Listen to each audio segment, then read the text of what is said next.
Napansin mo bang may parang panganggapos ng hininga o mabilis na paghinga sa sisiw mo?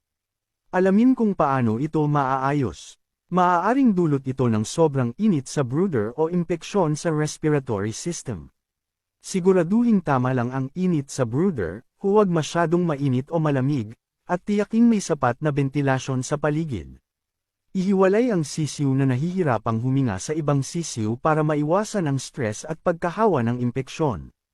Bigyan ng malinis na tubig na may electrolyte para mapanatiling hydrated at mabawasan ang hirap sa paghinga ng sisiw. Pakainin ng starter feed na mayaman sa bitamina A at C tulad ng leafy greens para mapalakas ang immune system at mapabuti ang kalusugan ng baga ng sisiw. Kung patuloy pa rin ang panganggapos ng hininga o mabilis na paghinga kahit na naibigay na ang tamang lunas, kumonsulta sa eksperto para sa tamang diagnosis at gamutan.